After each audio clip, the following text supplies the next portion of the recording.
여러분, 편지하면 무엇이 제일 먼저 생각이 납니까? 요즘은 정말 보기 힘들게 되었는데 편지하면은 제일 먼저 손편지가 떠오릅니다.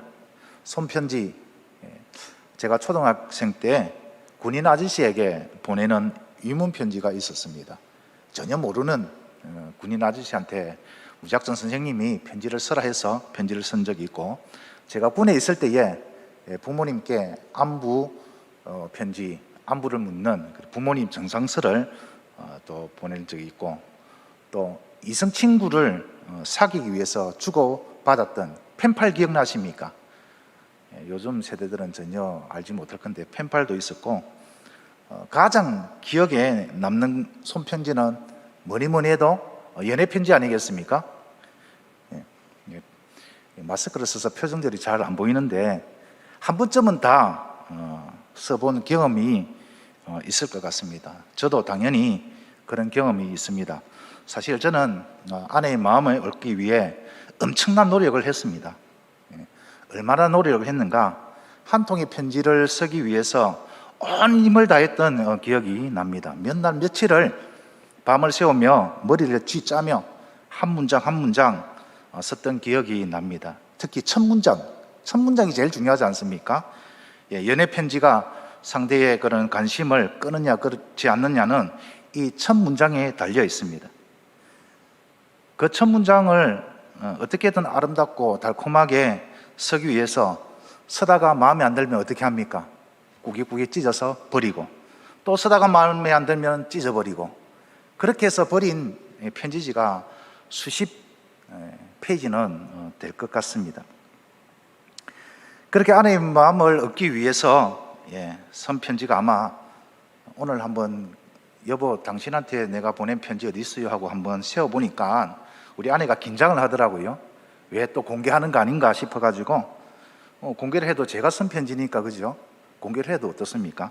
수십 통은 되더라고요. 그런데 말입니다, 이제 와서 고백하는데 그때 조금 섭섭한 마음이 있었습니다. 왜냐하면 저 사람은 나를 싫어하는데 내만 좋아가지고 날뛰는 거 아닌가라는 이런 오해를 했었던 적이 있습니다. 왜 그런 오해를 했냐면, 저는 수십 통의 그런 편지를 보냈는데 겨우 한두 통의 이 답장이 왔습니다. 여러분 같으면 오해 안 하겠습니까? 수십 통의 편지를 보냈는데 답장은 꼴랑 한두 통을 받으면 참 기분이 상할 것입니다. 그래서 지금 아내에게 묻고 싶습니다. 여보, 그때 왜 그랬어요? 오늘 편지에 관한 이야기를 시작하는 것은 다름이 아니라 오늘 본문이 바로 편지에 관한 내용이기 때문에 그렇습니다. 누가 누구에게 어떤 내용으로 왜 썼는지 한번 살펴보고, 이 편지를 읽고 제가 받은 은혜를 여러분과 함께 나누고 싶습니다. 편지하면은 편지 봉투가 있고 편지지가 있죠. 편지 봉투에 이제 보내는 사람이 누구인지, 받는 사람이 누구인지 주소와 이름이 그렇게 기록되어 있습니다.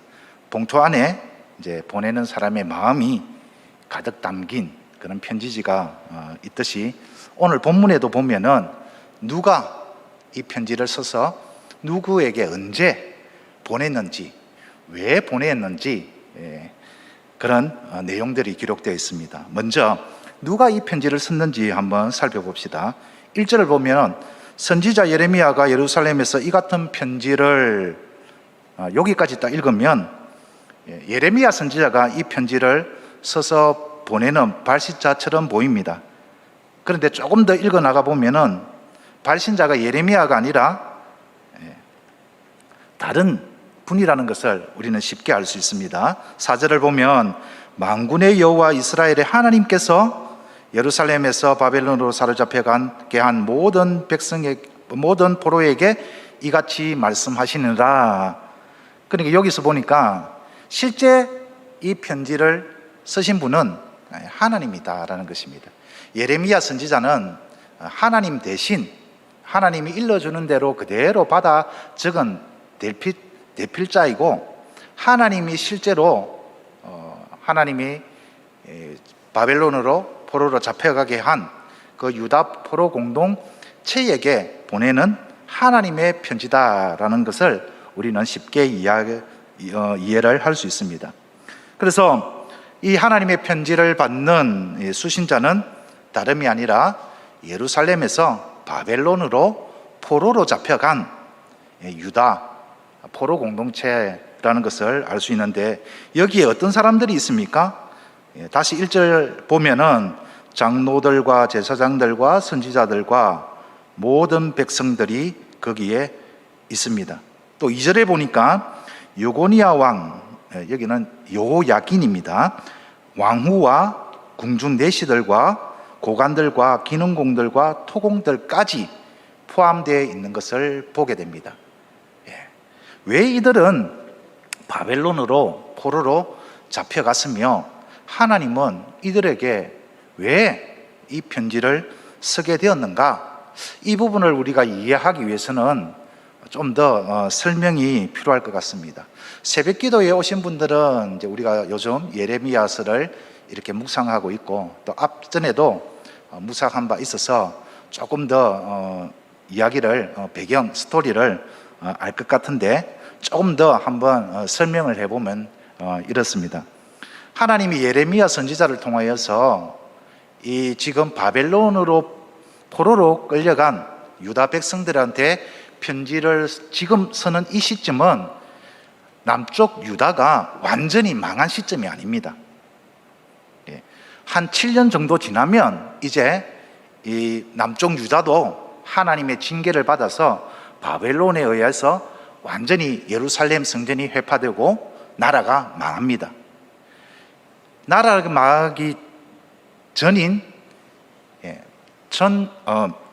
BC 594년경에 이 편지가 보내졌는데, 포로들은 언제 바벨론으로 끌려가는가 하는 게 이보다 훨씬 이전입니다. 처음으로 바벨론으로 포로로 끌려갈 때가 언제냐라고 하니까 BC 605년입니다. 605년에 느부갓네살이 예루살렘을 침공합니다. 1차 침공할 때 거기에서 많은 유다 백성들을 포로로 잡아갔는데, 우리가 잘 알고 있는 선지자가 그 중에 포함됩니다. 누구냐니까 다니엘과 세 친구들이 비롯해서 인재들이 바벨론으로 그렇게 잡혀가죠. 그때가 605년입니다. 그로부터 한 8년 지나서 BC 597년에 두 번째로 포로로 끌려가는데, 그때 끌려갔던 사람들이 누구냐라고 하니까 오늘 2절에 있는 여고냐 왕이 여호야긴입니다. 여호야긴 왕과 왕후와 궁중 내시와 그다음에 고관들, 기능공, 토공들, 이 귀족들이 그렇게 잡혀갔습니다. 이때 잡혀갔던 사람 중에 선지자가 누구 있느냐 하니까 에스겔 선지자가 있었습니다. 그리고 이 편지가 쓰여질 때가 언제냐 하니까 그로부터 BC 597년 이후 3년 후 594년에 이 편지가 보내졌습니다. 한번 계산을 해보면은 이미 처음에 포로로 끌려왔던 사람들이 포로 생활을 몇 년 동안 하고 있었냐라고 하니까 거의 10년을 넘게 포로의 삶을 살고 있었죠. BC 594년에 어떤 일이 벌어지냐 하니까 이 바벨론 왕실에 큰 내분이 일어납니다. 그래서 민심이 흉흉해지죠. 그때에 완전히 이 바벨론의 그 존폐가, 바벨론 제국 전체의 존폐가 결정될 수 있는 그런 위기가 찾아오는데, 이 위기 속에서 많은 사람들이 이렇게 생각했습니다. 드디어 바벨론 제국도 무너지는구나, 곧 바벨론이 망하겠구나, 이런 분위기가 형성이 되었습니다. 그래서 이 소문이 어디까지 퍼지냐 하니까 바벨론 제국뿐만 아니라 그 인근에 있는 바벨론에게 정복당해서 바벨론을 섬기고 있는 속국들에게도 다 전해지게 되었습니다. 그래서 그 틈을 타서 바벨론의 속국으로 있던 그 유다 주변에 있는 나라들이 어떤 나라들이 있냐, 에돔, 모압, 암몬, 시돈 뭐 이런 주변의 나라들이 지금 우리가 바벨론으로부터 벗어나지 못하면, 이 절호의 기회를 놓치면 우리는 영원히 벗어날 수 없을 거야 라고 생각을 하면서 애국과 손을 잡고 연맹을 맺습니다. 그때에 이 반바벨론 동맹 이 나라들이 비밀리에 예루살렘의 시드기야 왕에게 당신도 여기에 동참하시오 라고 그렇게 비밀 사절단을 보내죠. 그럴 때에 하나님이 예레미야 선지자를 통해서 주신 말씀이 뭐냐라고 하니까, 속지 마라. 바벨론한테 항복하는 것이 살 길이다. 그렇게 말씀을 줍니다. 그런데 거짓 선지자들은, 특히 하나냐와 같은 거짓 선지자는 뭐라고 말하냐면, 그럴 리 없다. 하나님이 우리를 버릴 리가 없고, 하나님은 최고의 신이기 때문에 우리는 결코 망할 일이 없다. 그래서 지금 이 기회를 놓치면 우리는 결코 자유를 얻을 수 없다. 그래서 바벨론에 맞서서 애국과 손잡고 우리는 항쟁을 벌여야 된다. 이런 생각을 가지고 있었습니다. 그런데 그만 그 모의가 바벨론 느부갓네살의 귀에 들어가고 맙니다. 그래서 다시 이 바벨론 느부갓네살이 시드기야 왕을 소환하죠. 그때에 이 소환을 해서 이제 다시 재맹세 서약을 맺게 하는데, 그러한 내용이 오늘 몇 절에 있냐라고 하니까, 여러분 3절에 보시면, 유다의 왕 시드기야가 바벨론으로 보내는 바벨론 왕 느부갓네살에게로 가게 한 사반의 아들 엘라사와 힐기야의 아들 그마랴 편으로 말하되, 지금 요 상황이 그겁니다. 그 비밀리에 모의했던 것들이 들통나는 바람에 느부갓네살 왕이 시드기야 왕을 소환할 때 사신을 보냅니다. 그 편에 통해서 지금 하나님이 이 편지를 바벨론 땅에 있는 포로로 잡혀있는 유다 공동체한테 보냈는데, 그 내용이 무엇이냐라고 하니까 동일합니다. 예레미야 선지자를 통해서 이미 말씀하셨던 그 내용입니다. 곧 2년 내에 돌아올 것이다, 회복될 것이다 라는 그 거짓 선지자의 말에 믿지 마라. 나는 그러한 선지자를 보낸 적이 없다. 70년이 되어야 돌아오니까 그곳에서 집도 짓고 결혼도 하고 아들 딸도 놓고 번성하면서 그렇게 잘 지내라. 또 그 성읍을 위해서 평안을 위해 구하고, 그럴 때에 너희가 그 속에서 편안히 살 수가 있다. 거짓 선지자의 말을 절대로 믿어서는 안 된다. 내 생각은 나만 아는 거 아니냐. 내가 내 생각이, 내 계획이 뭔지 말해줄게. 그것이 뭐라고요? 지금 너희들이 포로로 잡혀온 것이 재앙이 아니다. 너희에게 평안이다. 나의 계획은 미래와 희망을 주는 것이다. 그러니 어떻게 하라고요? 간절히 기도하라. 온 마음을 다하여 기도하면, 나를 찾으면 내가 만나줄게. 그리고 반드시 돌아오겠다 하는 그 약속을 내가 이루어 줄 것이다 라는 것이 오늘 본문의 내용입니다. 이제 제가 받은 은혜를 여러분과 함께 나누고자 합니다. 우리는 지금 코로나 시대에 살고 있습니다. 1년 반이 넘도록 지금 이 코로나 때문에 참 많은 어려움들이 있습니다. 영적으로 또 우리 실삶 속에서 많은 그런 문제들을 겪고 있습니다. 참 어렵지 않습니까? 이 어려운 상황 속에서 우리가 하나님에 대한 오해를 하고 있는 부분은 없는가? 마치 포로로 잡혀간 유다 공동체가 하나님을 생각할 때에 가지고 있던 그런 오해가 오늘 우리의 삶 속에도, 나의 삶 속에도 있지 않는가라는 것을 한번 생각해 보았습니다. 하나님이 유다 공동체에게 이 편지를 썼을 때에는 분명히 이 유다 공동체가 하나님에 대한 그런 오해, 그 불신앙, 그 요소를 바로잡기 위해서 이 편지를 보냈을 것입니다. 그 당시에 유다 공동체는 하나님에 대한 어떤 오해를 가지고 있었겠습니까? 당시에 전쟁은, 국가와 국가 간의 그런 전쟁은 신과 신과의 전쟁으로 보았습니다. 그래서 그 나라를 지키는, 그 나라를 수호하는 신이 강하면 그 전쟁에서 이기는 것이고, 그 전쟁에서 패한 것은 그 나라를 지키는 신이 약하기 때문에 전쟁에서 패했다고 그렇게 여겨지는 시대였습니다. 그러니까 포로로 잡혀와 있고 또 끊임없이 바벨론에게 그렇게 공격을 당하고 압제를 당하는 이 유다 백성들의 생각이 무엇이었겠습니까? 우리가 믿고 있는 하나님이 과연 창조주 하나님인가? 만약에 창조주 하나님이고 이 세계를 다스리시고 통치하시는 분이시라면 우리가 이렇게 전쟁에서 패할 이유가 없지 않느냐?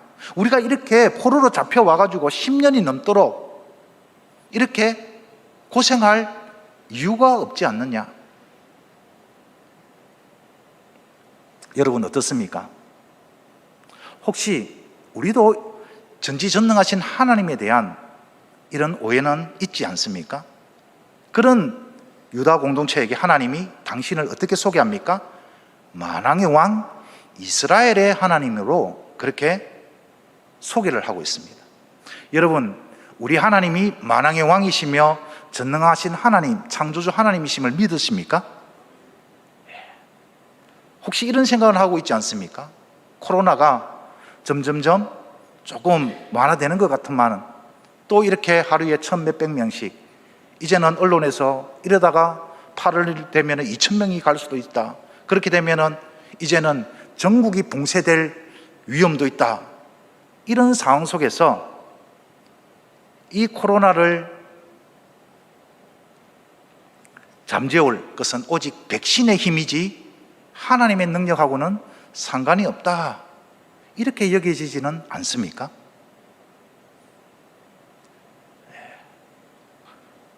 우리는 전지전능하신 하나님을 믿습니다. 그 하나님이 지금 이런 시대를 우리에게 맞게 해주신 것에 대해서는 분명한 하나님의 뜻이 있을 것입니다. 그 하나님의 뜻은 오늘 유다 공동체에게 하셨던 그 말씀 그대로 재앙이 아니라 우리에게 평안과 희망을 주기 위한 하나님의 계획이 그 속에 담겨 있음을 우리는 믿어야 할 것입니다. 우리의 삶 속에 들여오져 있는 다양한 문제들, 하나님이 능력이 없어서, 또 하나님이 우리를 완전히 외면하셔서 하나님의 손이 짧아서 하나님의 도움이 미치지 않는 것은 아닐 것입니다. 분명한 하나님의 계획이 있을 것이고 분명한 하나님의 뜻이 있음을 우리가 믿어야 할 것입니다. 하나님은 이 편지를 통하여서 유다 공동체가 가지고 있었던 그 잘못된 생각, 하나님에 대한 오해를 그렇게 수정시켜 주시기를 원했다라는 것입니다. 하나님이 유다 공동체에게 지금 당면하고 있는 이 문제를 해결할 수 있는 방법을 한 가지 제안하고 계십니다. 그 제안이 무엇입니까? 이 유다 공동체가 하나님에게 가졌던 그 오해, 그 불신앙의 문제를 해결할 수 있는 한 가지 제안이 있는데, 그 제안이 무엇이냐라고 하니까 오늘 말씀 11절 12절 말씀입니다. 그 말씀이 무엇입니까? 12절 13절 볼게요. 너희가 내게 부르짖으며 내게 와서 기도하면 내가 너희의 기도를 들을 것이요 너희가 온 마음으로 나를 구하면 나를 찾을 것이요 나를 만나리라. 온 마음으로 하나님께 기도하면 하나님께서 만나 주시겠다라는 제안을 하십니다. 여러분, 왜 오해가 생깁니까? 혼자 생각하고 혼자 판단하고 혼자 결론을 내리기 때문에 오해가 더 커지는 것 아니겠습니까? 오해가 있다면 만나서 솔직하게 털어놓고 이야기를 하고, 양보할 것 양보하고, 시인할 것 시인하고, 조정할 것 조정하고, 그렇게 마음을 맞춰야 상대방을 이해할 수도 있고, 그렇게 관계가 회복될 수 있는 것 아닙니까? 그런데 이 이스라엘 백성들은, 이 유다 공동체들은 하나님을 만나기 이전에 주위에 떠드는 소리들, 거짓 선지자들이 말하는 귀에 달콤한 그 소리에만 집중하여서 하나님의 음성을 듣는 데는 소홀했다라는 것입니다. 그런 유다 공동체에게 하나님이 제안한 것이 온 힘을 다하여, 온 마음을 다하여서 기도하라. 그러면 내가 만나줄게. 인격적으로 하나님께서 만나주시겠다 약속하셨습니다. 왜 만나자고 하는 것입니까? 한번 이야기를 들어보라는 것입니다. 내가 가지고 있는 너희를 향한 나의 뜻과 계획이 무엇인지 한번 들어보라. 그러면은 이해가 될 것이고, 그러면은 믿을 수 있을 것이고, 그러면 절망이 희망으로 바뀔 것이다. 그 말씀을 지금 하고 계시는 것입니다. 코로나 시대를 겪으면서 우리의 삶 속에 많은 고민들이 있고 두려움이 있고 염려가 있고 걱정이 있습니다. 아니, 코로나 이 시대를 겪기 이전에도 우리 인생에는 다양한 문제들로 참 많은 괴로움들이 있었습니다. 이 괴로움들이 있을 때, 이런 어려움들이 있을 때 보통이면 하나님께 기도해야지, 기도가 정답이지 너무나도 잘 알고 있습니다. 그런데 실제로 잘 안 되지 않습니까? 내 마음에 여유가 있어야 기도도 되고, 내 마음에 정말 간절함이 있음에도 불구하고 내 마음에 여유가 없으면은 사실은 기도가 되지 않지 않습니까? 그런 삶 속에서 하나님이 한 가지 더 제안을 하시는 것이 온 마음을 다하여서, 간절하게 진심을 다하여서 하나님께 나와서 기도하라. 그러면 내가 만나줄게. 나를 찾을 것이요 나를 만나리라. 여기 말 속에서는, 여기서 나를 찾는다라는, 찾을다라는 말은 우리가 하나님을 찾는 것이 아니라 하나님께서 직접 방문해 주시겠다라는 약속입니다. 기도하면 내가 직접 찾아와서 너를 만나줄 것이고, 너를 향한 나의 계획이 무엇인지 말해줄 것이다. 하나님이 약속을 하고 계시는 것입니다. 참 사역 가운데 이런저런 어려움이 있을 수도 있고 힘든 점도 분명히 있습니다. 그런데 최근 저의 삶을 이렇게 돌아보면은 피곤하다는 이유로, 힘들다는 이유로 참 기도에 소홀했던, 너무 바빠서 기도할 수 없었다라는 핑계를 많이 대곤 합니다. 그런 저에게 이 예레미야서를 통해서 하나님이 저에게 편지 한 장을 날려주셨는데 바로 이 편지입니다. 그럼에도 불구하고 온 마음을 다해서 한번 나를 찾아봐라. 그러면 만나줄게. 너를 향한 나의 계획이 무엇인지, 너를 향한 나의 뜻이 무엇인지 내가 말해줄게. 그런 마음을 주시는 거예요. 그래서 우리가 기도라는 게 성전에 나와서 다 앉아서만 기도가 아니라 무엇을 하더라도 하나님, 오늘 제 마음 아시죠? 온 마음을 다해서 하나님께 기도하라고 했으니까, 하나님, 그 온 마음을 다한다는 것은 저는 이렇게 생각했습니다. 언제나 어디서나 무엇을 하든지 하나님께 대화해라. 하나님께 질문해라. 그러면 답을 줄 것이다. 저는 그렇게 이해를 했는데, 하나님 그것이 맞습니까? 하나님, 저의 마음을 아시죠? 하나님의 뜻을 알고 싶습니다. 그렇게 일상에서 계속 기도를 하고 있습니다. 제가 신대원에 이제 가기로 결정하기 이전에, 제가 성경을 이제 잘 몰랐는데, 이제 신대원 시험을 치려면 성경을 잘 알아야 되지 않습니까? 그래서 1년 동안 저기 이제 보이는 성북교회 저쪽에 있는 중앙도서관, 저기에서 1년 동안 이렇게 다 이제 성경 공부를 하는데 성경을 모를 때는 참 깨닫지 못했던 부분들을 성경을 통해서 많이 깨닫게 되었습니다. 그러면서 하나님의 뜻을 알 수 있는 방법을 다 성경을 통해서 알게 되는데 그것이 무엇이냐라고 하니까 하나님이 당신의 뜻을 알려주는데 몇 가지 방법이 있더라고요.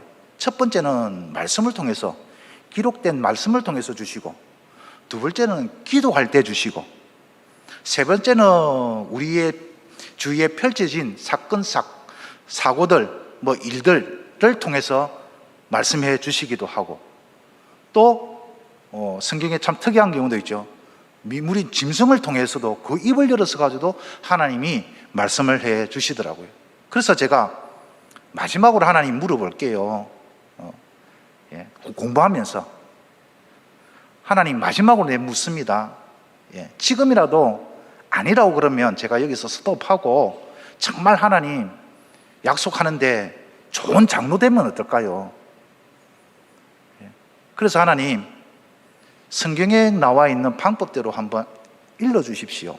첫 번째, 내가 말씀을 읽을 때에 그 말씀이 딱 나에게 그래 내가 너를 불렀다라는 그 하나님의 음성을 내가 확신할 수 있도록 말씀을 통해 주시고, 두 번째, 기도할 때에 내 가슴이 뜨거워지는 경험이 있게 하시고, 마지막 세 번째에 사건이든 사고든 다른 사람의 입술이든 그런 증거를 주십시오라고 기도를 했습니다. 하나님께서 들어주셨을까요? 안 들어주셨을까요? 그 방법 세 가지 그대로 주셨기 때문에 제가 오늘 이 자리에 선 거 아니겠습니까? 전에도 한번 간증을 나눴는데 참 신기한 것은 우리 아내의 친구, 고등학교 졸업한 이후로 한 번도 소식이 없었던 친구가 어느 날 전화가 와서는 네 남편 잘 있냐라고 묻더랍니다. 그걸 왜 그러냐라고 하니까 내가 꿈을 꿨는데, 참 신기하지 않습니까? 꿈을 꿨는데 네 남편이 목사가 되어서 설교를 하고 있더라. 그 순간 저는 소름이 착 끼쳤습니다. 기도를 했는데 내가 그렇게 구체적으로 기도했음에도 그런 응답을 주셨을 때에 사실은 믿기지 않았습니다. 그러면서 제가 하나님 당신의 뜻인 줄 알겠습니다 하면서 그 뒤로는 내가 목사의 길을 가야 될지 말아야 될지 묻지 않았습니다. 왜냐? 하나님의 뜻을 분명히 알 수가 있었고, 이 길이 나의 길이구나 하면 그렇게 뜨겁게 출발했는데, 요즘 딱 들어서 보니까 그때의 기도의 열정들이 많이 사라지고 내 머리로만, 내 의지로만 목회를 하려고 했던 제 자신을 발견하고, 오늘 이 말씀을 주신 하나님께 또 회개도 하며, 하나님 이 은혜를 우리 성도들과 함께 나누고 싶습니다. 당연한 것이지만, 오늘 설교 말씀처럼 당연한 것이지만, 아는 것이지만 지켜지지 않는 부분들이 감사뿐만 아니라 가장 기본적인 기도도 거기에 해당된다고 생각합니다. 하나님의 약속을 우리 믿읍시다. 온 마음을 다하여서 기도한다면 어떤 문제도 그 문제의 해결점은 하나님께 있으니까 하나님께 질문하고 하나님께 해답을 찾는 그런 지혜로운 성도가 되어야 되지 않느냐, 그런 은혜의 말씀을 주셨습니다. 사랑하는 성도 여러분, 코로나 시대를 맞이하여서 참 우리가 많은 어려움들이 있습니다. 그 중에서 특히 영적인 어려움들이 있는 줄 압니다. 이 영적인 어려움들은 어떻게 우리가 해결할 수 있습니까? 다른 방법이 없습니다. 늘 말씀 가까이 하시고 늘 온 마음을 다해서 하나님께 기도할 때에 하나님은 만나 주실 것입니다. 인터넷에 유튜브에 이렇게 보니까 감동적인 이 편지가 있더라고요. 아버지의 편지라는 제목인데 한번 소개해 드리겠습니다. 한 남자가 아들과 딸을 고아원에 맡겨놓고 잠적했습니다. 남매는 자신을 버린 아버지를 평생 원망하고 살았습니다. 그러던 어느 날 얼굴은 화상 자국으로 완전히 뒤덮여 있고 손가락은 형체를 알아볼 수 없을 정도로 붙었거나 아예 없는 괴물 같은 사람이 아버지라며 찾아왔습니다. 남매는 그 사람의 모습에 충격을 받았고 차라리 고아라고 생각했던 시절이 더 좋게 느껴졌습니다. 그래서 남매는 그 사람을 외면해 버렸습니다. 시간이 흘러 남매는 각자 가정을 이루었고 그렇게 또 몇 년이 지난 어느 날 남매의 귀에 그 사람이 죽었다는 소식이 전해졌습니다. 남매는 그 사람을 아버지라고 인정하지 않았기 때문에 그 사람이 죽었다는 소식을 들어도 슬퍼하지 않았습니다. 그래도 남매는 자신을 낳아준 아버지이기 때문에 그 사람이 죽음을 외면할 수 없어 병원으로 향했습니다. 병원에 도착하자마자 차가운 시체가 남매를 맞이했습니다. 그 사람이 죽었다는 소식을 듣고 문상 온 마을 사람이 그 사람은 평소에 화장보다 뒷산에 묻히기를 원했다며 남매에게 알려주었습니다. 하지만 남매는 산에 묻으면 명절이나 때마다 찾아와야 하니 번거로울 것 같아서 화장해 버렸습니다. 남매는 그렇게 화장을 마치고 돌아온 뒤 그 사람의 집으로 가 그의 짐을 태우기 시작했습니다. 마지막으로 책들을 태우는데 그 속에 비망록이라고 쓰인 노트를 발견했습니다. 불길이 막 붙는 순간 갑자기 이상한 생각이 들어 얼른 그 노트를 꺼내 불을 껐습니다. 노트는 그 사람의 일기장이었습니다. 1장 읽던 남매의 눈에 눈물이 하염없이 떨어지기 시작했습니다. 1장 속에는 그 사람이 보기 흉한 얼굴을 가지게 된 사연이 쓰여 있었고 그 사람의 얼굴이 그렇게 괴물처럼 흉하게 변하게 된 것은 바로 남매 때문이었습니다. 1장의 마지막 페이지에는 아내와 남매에게 쓴 편지가 있었습니다. 여보, 내가 당신을 여보라 부를 자격이 있는지 잘 모르겠어. 그날 당신을 업고 나오지 못한 날 용서하구려. 울부짖는 아이들의 울음소리를 뒤로하고 당신을 먼저 업고 나올 수 없었다오. 아이들을 먼저 살리고 당신에게 가려고 했지만 몸에 불이 붙어 갈 수가 없었어. 화상치료하면서 아이들을 키울 수 없었던 나를 용서해 주시오. 끝까지 아이들을 책임지지 못한 난 이제 당신 곁으로 가려 하니 너무 날 나무라지 말아주오. 덕분에 아이들은 잘 자라고 있다오. 비록 아버지로서 해준 것이 없지만 말이오. 사랑하는 내 아들, 딸에게 너희가 이 편지를 보는 날이 올 수 있을까? 혹시라도 본다면 너희에게 부탁하고 싶은 말이 있단다. 내가 죽으면 절대로 화장을 하지 말아다오. 나는 이 세상에서 제일 불을 싫어한단다. 평생 밤마다 불에 타는 악몽에 시달리며 30년을 넘게 살았지. 이제는 불에서 벗어나고 싶구나. 평생 너희에게 아버지 역할도 제대로 하지 못하고 이렇게 짐만 되는 삶을 살다가 가는구나. 잘 자라줘서 고맙고 또 미안하다. 이 편지를 읽는 순간 남매는 하염없이 눈물을 흘릴 수밖에 없었습니다. 아버지는 이미 화장되어 연기로 사라진 뒤였습니다. 아버지, 당신의 마음을 모르고 살았습니다. 죄송하고 감사하고 사랑합니다. 이 편지를 읽으면서 하나님이 떠올랐습니다. 하나님은 끊임없이 망해가는 유다를 구하기 위해서 선지자를 통해서 편지를 보냈지만 유다 백성들은, 당신의 백성들은 하나님의 편지에 관심이 없었습니다.